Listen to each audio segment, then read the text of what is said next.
Hi ಗೆಳೆಯರೆ, ದರಾ ಬೇಂದ್ರೆ ಅಕಾಡೆಮಿಗೆ ತಮಗೆಲ್ಲರಿಗೂ ಸ್ವಾಗತ. ಇಂದು ನಾವು ಸಮಾಜ ವಿಜ್ಞಾನ ಬೋಧನಾಶಾಸ್ತ್ರ ವಿಷಯದಲ್ಲಿ ಟಿ ಪರೀಕ್ಷೆಯಲ್ಲಿ ಕೇಳಲಾಗುವಂಥ ಕೆಲವೊಂದು ಪ್ರಶ್ನೋತ್ತರಗಳ ಬಗ್ಗೆ ಸಂಕ್ಷಿಪ್ತವಾಗಿ ತಿಳಿದುಕೊಳ್ಳೋಣ.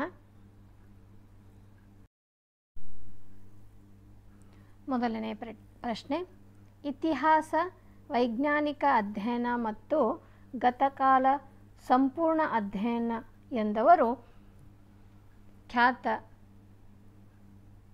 ಸಮಾಜ ವಿಜ್ಞಾನ ಅಥವಾ ಇತಿಹಾಸ ತಜ್ಞರಾದಂಥ ಘೋಷ್ ಅವರು. ನೆಕ್ಸ್ಟ್, ಕಾಲ, ಸ್ಥಳ ಮತ್ತು ಸಮಾಜದ ಪ್ರಜ್ಞೆಯನ್ನು ಮೂಡಿಸುವ ವಿಷಯ ಇತಿಹಾಸ.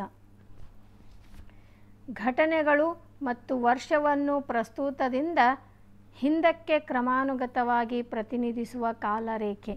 ಅಂದರೆ ಈಗ ನಡೆದಂತಹ ಘಟನೆಯನ್ನು ಹಿಂದಕ್ಕೆ ತಗೊಂಡು ಕ್ರಮಾನುಗತವಾಗಿ ಹಿಂದಕ್ಕೆ ಒಯ್ಯುವಂಥದ್ದು ಪ್ರತಿನಿಧಿಸುವಂಥ ಕಾಲರೇಖೆ ಯಾವುದು ಅಂದರೆ ಪ್ರತಿಗಾಮಿ ಕಾಲರೇಖೆ.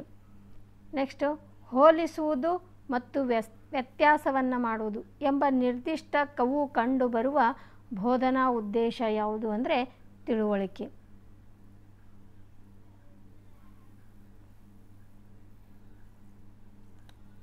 ನೆಕ್ಸ್ಟು, ರಾಷ್ಟ್ರೀಯ ಭಾವೈಕ್ಯತೆಯನ್ನು ವಿದ್ಯಾರ್ಥಿಗಳಲ್ಲಿ ಬೆಳೆಸಲು ಸಹಾಯಕವಾಗುವ ವಿಷಯ ಯಾವುದು ಅಂದರೆ ಇತಿಹಾಸ.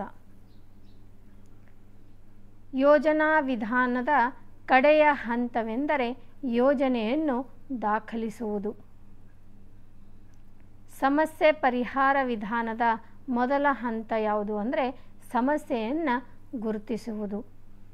ನೆಕ್ಸ್ಟು, ಯೋಜನಾ ವಿಧಾನವನ್ನು ಅಭಿವೃದ್ಧಿಪಡಿಸಿ ಮತ್ತು ಪರಿಪೂರ್ಣಗೊಳಿಸಿದವರು ಯಾರು ಅಂದರೆ ಕಿಲ್ಪ್ಯಾಟ್ರಿಕ್ ಅವರು.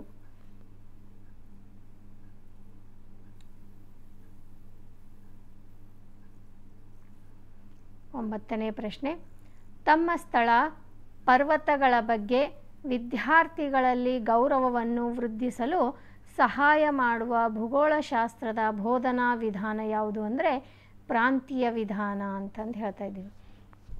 ಅಂದರೆ ನಮ್ಮದೇ ಆದಂಥ ಸ್ಥಳ, ನಮ್ಮಲ್ಲಿರುವಂಥ ಬೆಟ್ಟ ಪರ್ವತಗಳ ಬಗ್ಗೆ ಒಂದು ಗೌರವವನ್ನು ನಾವು ಅಭಿವೃದ್ಧಿಪಡಿಸುವಂಥ ಭೂಗೋಳಶಾಸ್ತ್ರದ ಬೋಧನಾ ವಿಧಾನ ಪ್ರಾಂತೀಯ ವಿಧಾನ. ನೆಕ್ಸ್ಟ್, ಕಲಿಕಾರ್ಥಿ ತಮ್ಮ ಬಾಹ್ಯ ಸ್ಥಿತಿಯ ನಡುವಿನ ಪ್ರತಿಕ್ರಿಯಾತ್ಮಕ ಪರಿಸರವನ್ನು ಹೀಗೆಂದು ಕರೆಯಬಹುದು: ಕಲಿವಿನ ಅನುಭವಗಳು. ಇವುಗಳನ್ನು ಪ್ರತಿಕ್ರಿಯಾತ್ಮಕ ಪರಿಸರ ಅಂತ ಕರಿತಾ ಇರ್ತೀವಿ. ನೆಕ್ಸ್ಟ್, 11ನೆಯ ಪ್ರಶ್ನೆ, ಪ್ರಕ್ಷೇಪಿತ ಸಲಕರಣೆಗಳಿಗೆ ಉದಾಹರಣೆ ಯಾವುದು ಅಂದರೆ ಸ್ಲೈಡ್ಗಳು. ನೆಕ್ಸ್ಟ್, ಇತ್ತೀಚಿನ ವಿದ್ಯಮಾನಗಳನ್ನು ಪ್ರದರ್ಶಿಸಲು ಬಳಸುವ ಸಾಧನ ಯಾವುದು ಅಂದರೆ ಬುಲೆಟಿನ್ ಬೋರ್ಡ್ ಅಥವಾ ವಾರ್ತಾ ಫಲಕಗಳು. ನೆಕ್ಸ್ಟ್, ಸಮಾಜ ವಿಜ್ಞಾನ ವಿಷಯವನ್ನು ನಿರಂತರ ವೃತ್ತವಾಗಿ ವ್ಯವಸ್ಥಿತಗೊಳಿಸುವ ವ್ಯವಸ್ಥೆ ಯಾವುದು ಅಂದರೆ ಘಟಕ ಮಾರ್ಗ. ಸಂಘಟಿತ ತೀರ್ಮಾನ ತೆಗೆದುಕೊಳ್ಳುವ ಸೂಕ್ತ ವಿಧಾನ ಎಂದರೆ ಚರ್ಚಾ ವಿಧಾನ.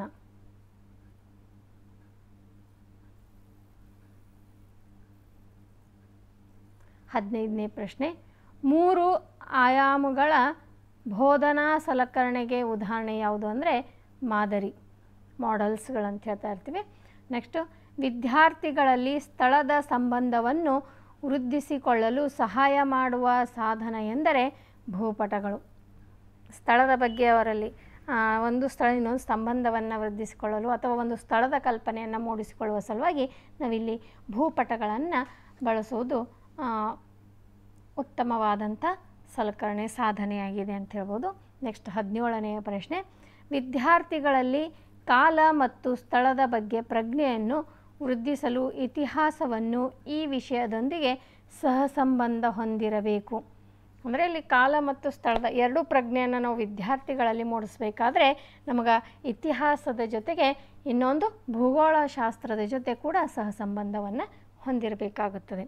ನೆಕ್ಸ್ಟು, ವಿದ್ಯಾರ್ಥಿಗಳಲ್ಲಿ ಕಲಿಕೆಯ ಮಟ್ಟವನ್ನು ಅಳೆಯುವ ಪರೀಕ್ಷಣ ಎಂದರೆ ಅವರ ಕಲಿಕೆ ಮಟ್ಟವನ್ನು ಅಳೆಯುವಂತಹ ಪರೀಕ್ಷೆ ಯಾವುದು ಅಂತಂದಾಗ ಸಾಧನಾ ಪರೀಕ್ಷೆ.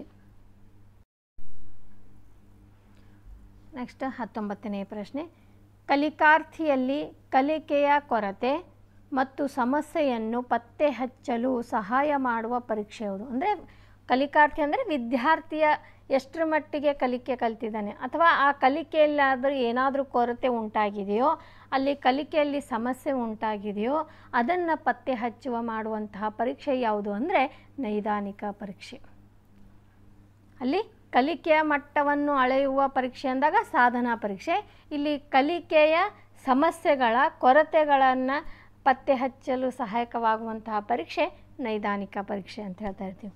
ನೆಕ್ಸ್ಟ್ ಕ್ವಶನ್, ಸ್ಪರ್ಧಾತ್ಮಕ ಸಹಕಾರ ಒಪ್ಪಂದ ಮತ್ತು ನಿರ್ದೇಶಿತ ಉದ್ದೇಶಗಳನ್ನು ಹೊಂದಿರುವ ಬೋಧನಾ ವಿಧಾನ ಯಾವುದು ಅಂತ ಕೇಳ್ತಾ ಇದ್ದಾರೆ. ಅಂದರೆ ಇಲ್ಲಿ ಒಂದು ಸ್ಪರ್ಧಾತ್ಮಕವಾಗಿ ಸಹಕಾರವಾಗಲಿ ಒಪ್ಪಂದ, ಒಂದು ನಿರ್ದೇಶಿತ ಉದ್ದೇಶಗಳನ್ನು ಇಟ್ಟುಕೊಂಡು ಬೋಧನಾ ಮಾಡುವಂತಹ ವಿಧಾನ ಚರ್ಚಾ ವಿಧಾನ. ಆತ್ಮೀಯ ಸ್ನೇಹಿತರೆ, ಈ ಒಂದು ವಿಡಿಯೋ ನಿಮಗೆ ಇಷ್ಟವಾದಲ್ಲಿ ಲೈಕ್ ಮಾಡಿ, ಕಮೆಂಟ್ ಮಾಡಿ ಹಾಗೂ ನಿಮ್ಮ ಗೆಳೆಯರಿಗೆ ಶೇರ್ ಮಾಡುವುದರ ಜೊತೆಗೆ ಸಬ್ಸ್ಕ್ರೈಬ್ ಮಾಡಿಕೊಳ್ಳಿ. ಜೈ ಹಿಂದ್, ಧನ್ಯವಾದಗಳು.